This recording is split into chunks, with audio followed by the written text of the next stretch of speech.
Just 50 years ago, we finally ventured to the moon. For the very first time, we looked back at our own planet. Since then, the human population has more than doubled. This series will celebrate the natural wonders that remain and reveal what we must preserve to ensure people and nature thrive. Dolphins. Panicking. They're being hunted by false killer whales. Dolphins are faster in short bursts. Their hunters have stamina. Just as the killer whales close in, the dolphins make a sudden turn to evade their predators. These extraordinary events are taking place far from land where few of us ever venture. This is the ocean beyond the boundary of any country. Largely ungoverned, wild, and lawless, nothing symbolizes our relationship with the high seas better than the blue whale. Weighing 200 tons and 30 meters long, these are the largest animals ever to have existed. Yet, much of their lives is still a mystery to us.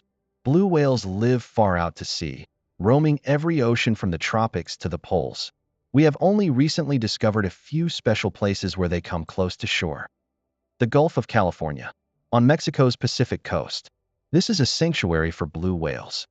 Meet the world's biggest newborn, a baby blue, just a month old. She's already 8 meters long and weighs 6 tons. Her mother shelters her with a protective fin. They caress one another, cherishing their close bond. These are the most intimate images ever captured of a blue whale mother. And her calf.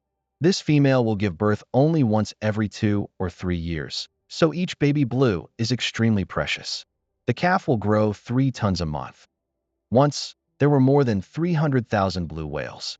But last century, they were hunted relentlessly and only a few thousand survived. Blue whales are now protected and their numbers are slowly increasing. Soon, this calf will leave these sheltered waters to roam the high seas. We once thought that the high seas were simply too vast for us to damage.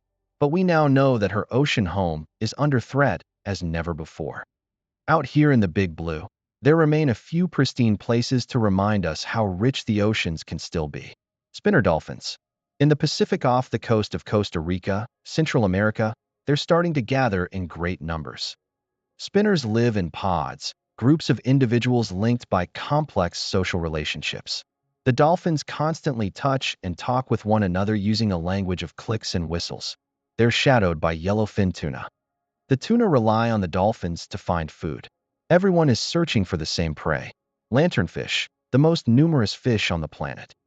Other than your finger, lanternfish spend most of their time hiding in the deep. So, despite their astounding abundance, we don't fish for them. They are one of the few fish that still thrives. As they close in on their prey, the dolphin pod gets bigger and bigger. This pod could be 10,000 strong. At the surface, 20 swim below. Using echolocation, a type of sonar, the dolphins detect lanternfish in the depths and drive them to the surface. They patrol the underside of the shoal to stop their prey escaping back to the deep. Once the dolphins have had their fill, there's still plenty more for other predators. Nebula rays swoop in. To maximize their catch, the rays attack in formation. A wall of mouths scooping up their prey. Because we don't fish for them, lanternfish and their predators thrive. All these hunters have barely made a dent in the Great Shoal. Most life in the open ocean is concentrated in a thin surface layer where the power of the sun has its greatest effect.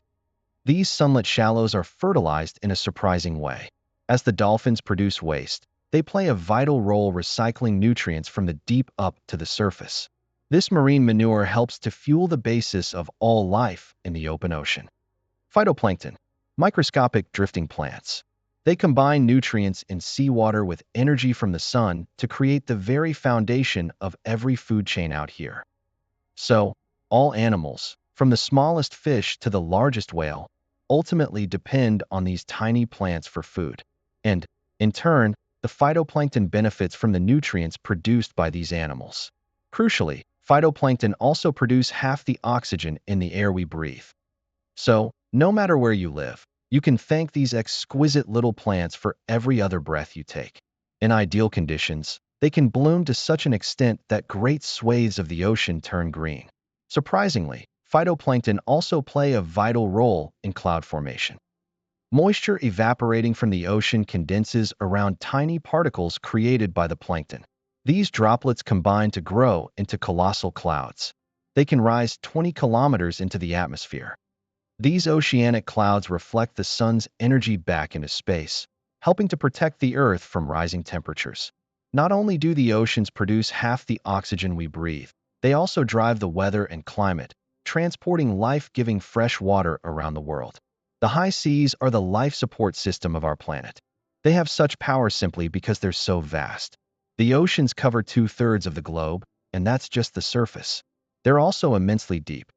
We can only journey to this unexplored space in special submarines that can withstand the crushing pressure of the ocean. The average depth of the oceans is nearly 4 kilometers, and the deepest point, more than 10, makes up 95% of all the space available for life. This alien world is home to weird and mysterious creatures. Few are stranger than this one. For years, we only knew they existed from the occasional one washed ashore. They have hardly ever been seen alive. An oarfish, 10 meters long, hanging vertically and using rhythmic waves along their dorsal fin, oarfish commute easily between the surface and the depths. Below 200 meters, there's not enough light for plants to grow, so deep-sea animals depend on food sinking down from the surface. Marine snow. A crowned jellyfish drifts with tentacles outstretched to ensnare prey. They live in every ocean to depths of 7 kilometers. The deep is so vast that these could be the most abundant of all jellyfish. We used to think the deep supported little life, but scientists now believe there are 10 times more animals living here than previously thought. So, there must be many yet to be discovered. This deep water crustacean, Cystosoma, is as clear as glass. It hides in plain sight. In this twilight zone, invisibility can be the difference between finding a meal and being one. Its huge eyes strain to see in the gloom. No light can see it. Light penetrates below 1,000 meters. In this darkness, animals create their own light. Bioluminescence. A glowing lure entices victims into this dragonfish's terrifying teeth. On most expeditions down here, we are surprised by something new. A deep-sea anglerfish. Her extraordinary array of sensors will detect even the faintest movement by prey tempted to her lure. Here, in the deep midwater, predators play a patient game. Eventually, we reach the bottom. Nearly 1,000 meters down, the deep-sea plains cover more than half the Earth's surface. And yet, we know more about the surface of the moon. Chimera, an ancient relative of the shark, up to 2 meters long. Few species of this size can make a living on the barren seafloor. Moving slowly to conserve energy, they use special electrical sensors around their mouths to search for scarce prey buried in the sediment. Rocky outcrops rising from the seafloor can be oases in this desert. This ragged-toothed shark has come here for good reason. 500 meters down off the coast of Florida, a rare hotspot of life. Lophelia, deep-sea coral reefs. We used to think that corals were only found in the warm, sunny shallows. But, astonishingly, deep-sea reefs cover a greater area of the seafloor than their shallow water relatives. These underwater forests provide shelter and food for a rich community of marine life. They're also vital nurseries for many deep-sea creatures.